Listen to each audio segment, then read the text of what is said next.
Il est 7h30 du matin. Comme des milliers d'autres jeunes à travers le Sénégal, Faraba et ses coéquipiers répètent les mêmes gestes avec une seule idée en tête, signer un jour ce contrat professionnel dont ils rêvent tous. C'est dans la ville de Thiès, à 1 heure de Dakar, que je rencontre Faraba Sissoko, un jeune styliste au parcours atypique. J'ai débuté le foot tout petit et j'ai parvenu à intégrer des écoles de football ici à Thiès. J'ai signé mon premier contrat professionnel, Ligue 2. C'est là où tout commençait à basculer.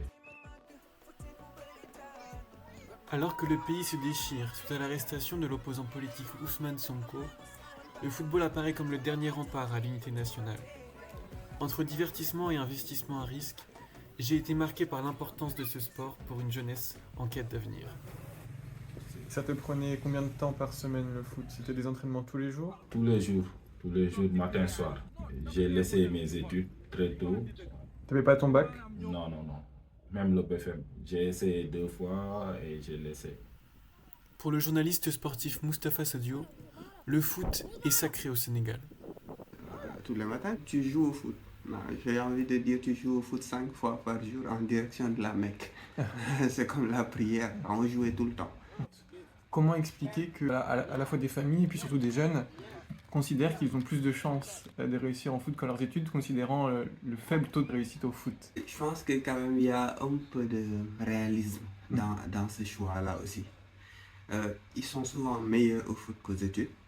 En plus, ils habitent tous des quartiers où tu as des diplômés qui sont au chômage.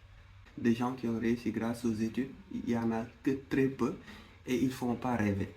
Les gens ne rêvent pas ici au Sénégal de devenir président de la République. Ils rêvent de devenir Sadio Mané, ils rêvent de devenir Iliman Ndiaye, Ismaïla Sarr. Ils préfèrent ça. Qu'est-ce que ça représente pour toi le foot? T'as quel âge aujourd'hui? Aujourd'hui, j'ai environ 26 ans, 27 ans. Pour l'instant, je suis en train encore, mais je suis bien centre dans notre quartier. C'est mon quartier.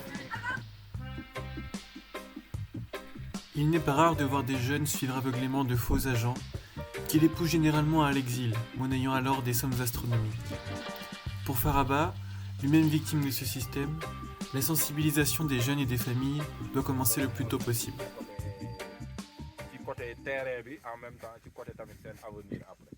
On se souvient du petit, je pense qu'il avait 8 ans, que son père a mis dans une embarcation artisanale pour rejoindre parce que le petit était très brillant au niveau du football, mais son père trouvait que ça allait trop lentement.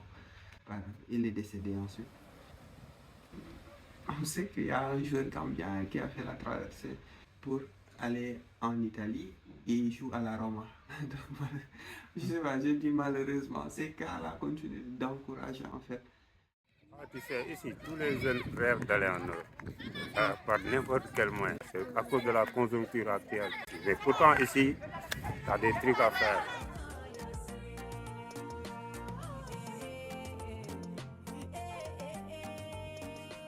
Au moment où j'ai décidé d'arrêter, j'avais l'idée que c'est l'entrepreneuriat qui est ma solution. Je suis tombé sur une vidéo de Le Scott, un ancien défenseur central de Manchester City. J'ai vu qu'après sa carrière, il a lancé sa marque de vêtements. Ça m'a inspiré. Après, je me suis dit, pourquoi pas moi? Et le nom Tar m'est venu, Tar qui signifie beauté. En seulement 3 ans, 50 € en poche et aucune expérience, Faraba est parvenu à se faire un nom dans le milieu de la mode à Thiès. Comme un pied de nez au passé, il rêve aujourd'hui d'habiller les sportifs de façon responsable. D'après mes recherches, j'ai su que la mode fait partie des métiers les plus polluants. Au marché, je vois des vêtements de la friperie qui envahissent le marché et même dans nos maisons. Après, je me suis dit pourquoi pas créer des choses à partir de ces déchets-là. Il y a une chanson africaine qui fait quoi? Il n'est jamais trop tard Jamais trop tard. Jamais trop tard pour réussir? pour réussir ta vie.